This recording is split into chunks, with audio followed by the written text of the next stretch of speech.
সহকর্মী জাওয়াদের কাছে চলে যাচ্ছি। জাওয়াদ মাহমুদ রয়েছেন সেখানে।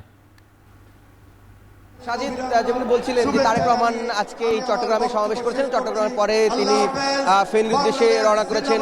যদিও আমরা যে ফেনীর পাইলট স্কুল মাঠে এখানে আছি, কিন্তু তারেক রহমান এখনো এসে এখানে হাজির হননি।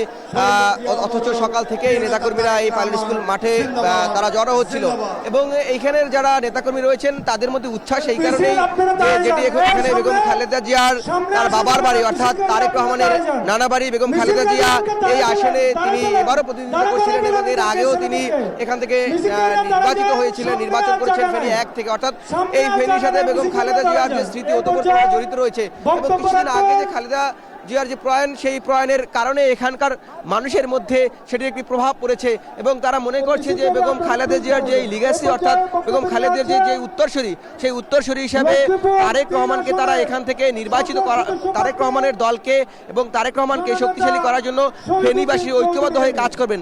এবং এখানে যারা নেতাকর্মী রয়েছে তারাও এটি মনে করছেন, কর্মী সমর্থকদের মধ্যে উচ্ছ্বাস, যেহেতু ত্রয়োদশ জাতীয় সংসদ নির্বাচনে 12 ফেব্রুয়ারি হতে যাচ্ছে, সেই জায়গা থেকে এখানকার নেতাকর্মীরা মনে করছেন তারেক রহমানের আগমন এখানে তাদের যে দলীয় ভিত্তি এবং দলীয় সাংগঠনিক কার্যক্রম সেটিকে আরও গতিশীল করবে। এবং তারেক রহমান আমরা দেখেছি যে তিনি চট্টগ্রামে বক্তব্য দিচ্ছিলেন বা এর আগে যখন সিলেটে তিনি নির্বাচনী সফর শুরু করেছিলেন, এখানে যারা কৃষক আছে অর্থাৎ এই প্রান্তিক পর্যায়ে যারা কৃষক আছেন তাদের নানা ধরনের প্রতিশ্রুতি দিচ্ছিলেন এবং যারা এই যে ফ্যামিলি কার্ড বলা হচ্ছিল যে বিএনপির পক্ষ থেকে, এগুলো বারবার সামনে নিয়ে আসছে। আজকে চট্টগ্রামের বক্তব্য সেই বিষয়গুলো উঠে এসেছে এবং চট্টগ্রামের আঞ্চলিক সমস্যা নিয়ে বা চট্টগ্রামের জন্য কি করতে চান সেইগুলো বলেছেন। ফেনীবাসীও মনে করছে যে ফেনীর জন্য বিএনপি ক্ষমতা আসলে বা তারেক রহমান যদি সরকার গঠন করে তাহলে তারেক রহমান কি তার ফেনীর জন্য বার্তা দিবে। বিশেষ করে যেটি বলছিলাম যে এখানে বেগম খালেদা জিয়ার যেহেতু একটি সম্পর্ক রয়েছে এবং খালেদা জিয়ার সাথে এই ফেনীর একটি ওতপ্রোত সম্পর্ক জড়িত, সেই জায়গা থেকে তাদের প্রত্যাশাও বেশি। তারা মনে করছেন যে ফেনীকে আধুনিকায়ন করার ক্ষেত্রে বিএনপি যদি সরকার গঠন করে এবং তারেক রহমান বিশেষ করে গুরুত্বপূর্ণ ভূমিকা পালন করবেন এবং ফেনীবাসীর জন্য তিনি এক নতুন আশার আলো হয়ে আসবেন, সেটি তারা মনে করছেন।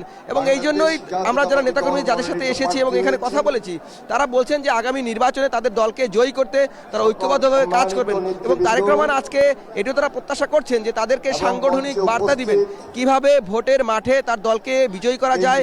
এবং যেহেতু বলা হচ্ছে যে এবার অত্যন্ত হাড্ডাহাড্ডি একটি লড়াই হবে এবং এই ফেনী জেলার যে সংসদীয় আসনগুলো আছে, শুধু ফেনী না, ফেনীর আশেপাশে যেই জেলাগুলো রয়েছে এবং এখানকার যে সংসদীয় আসনগুলো রয়েছে, সেই সংসদীয় আসনের যারা প্রার্থী রয়েছেন তারাও এখানে জড়ো হয়েছেন তাদের কর্মী সমর্থক নিয়ে এবং এটি এক ধরনের শোডাউনের রাজনীতিও বলা চলে, যে তাদের শক্তিমত্তা অর্থাৎ তাদের যে জনসমর্থন আছে সেটি প্রমাণ করার জন্য আজকের এই যে নির্বাচনী জনসভা সেটি এখানকার প্রার্থীরা বেছে নিয়েছেন এবং তারা প্রত্যাশা করছেন তারেক রহমান তাদেরকে আশার আলোচনা হবেন এবং ফেনীবাসীর উন্নয়নে তার বার্তা, সেই বার্তাটি দিবেন।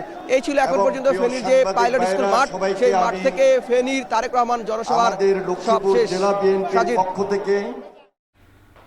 ফেনী থেকে সরাসরি যুক্ত ছিলেন সহকর্মী জাওয়াদ মাহমুদ।